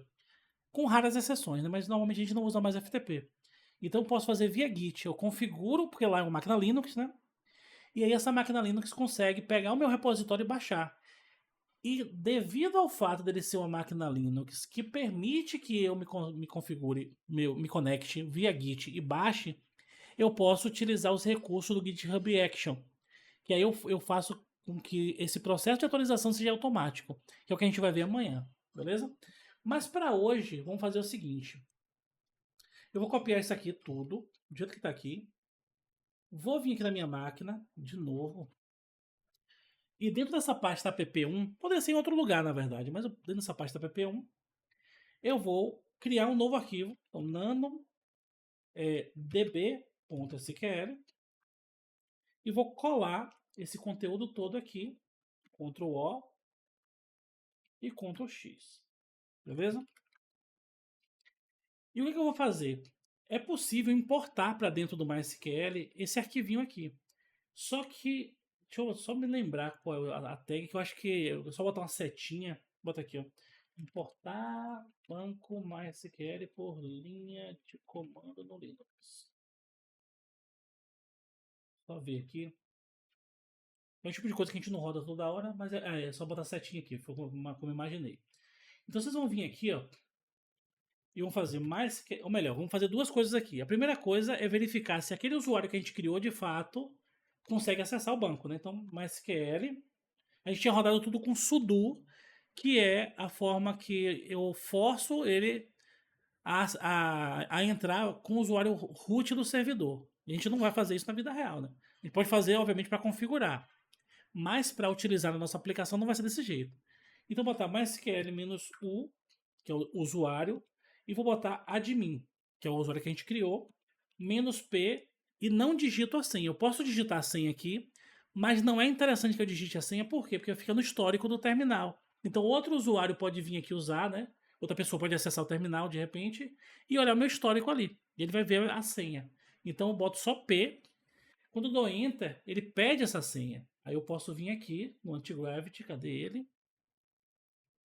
E dizer o seguinte, cara, vamos copiar aqui das credenciais esse curso PHP aqui. E aqui no nosso terminal eu vou dar um Ctrl Shift V e vou dar Enter. Acessou. Então meu usuário de fato tem essa permissão, né? Isso aqui é só para testar.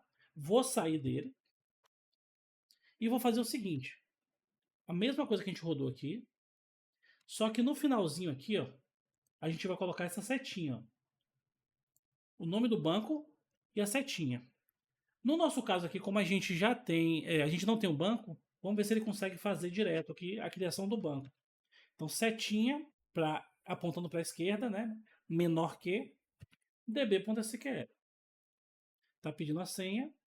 Vamos vir aqui copiar mais uma vez do Antigravity. Copiei aqui. Vamos colar esse cara, Ctrl Shift V e dar Enter. Aparentemente deu certo. Então vamos entrar novamente no nosso banco. Vou colar aqui. E vamos dar um show databases. E perceba que o banco Beauty Book foi criado. Vou usar ele, né? Então, use Beauty Book. Selecionei esse banco. Vou dar um Show Tables. E nossas tabelas aqui de manicure e usuários estão aqui. Vou vir aqui agora, selecione tudo de manicures e vamos ver o que tem aqui dentro. E nossos dados estão aqui. Beleza? E aí, o que vocês acharam dessa configuração? Muito cansativa. Lembrando que a gente tem formas automatizadas de fazer isso. Como a gente viu, ele tem um script da própria DigitalOcean. A gente pode, inclusive, criar. Aí eu acho que até a Yolanda vai lembrar disso quando ela foi minha aluna de sistemas operacionais. Eu ensinei. Na verdade, todos vocês que foram meus alunos de sistemas operacionais vão lembrar, né? Mas eu lembro dela porque, assim, em sistemas operacionais eu ensinei Shell Script. E aí ela pegou e mandou uma mensagem depois: professor, tem um fluxo aqui no trabalho que eu faço direto, que eu consegui automatizar aqui com Shell Script. Então a gente poderia criar um Shell Script que faz a instalação dessas coisas pra gente aqui também, né? Então é uma coisa que a gente pode fazer também, né?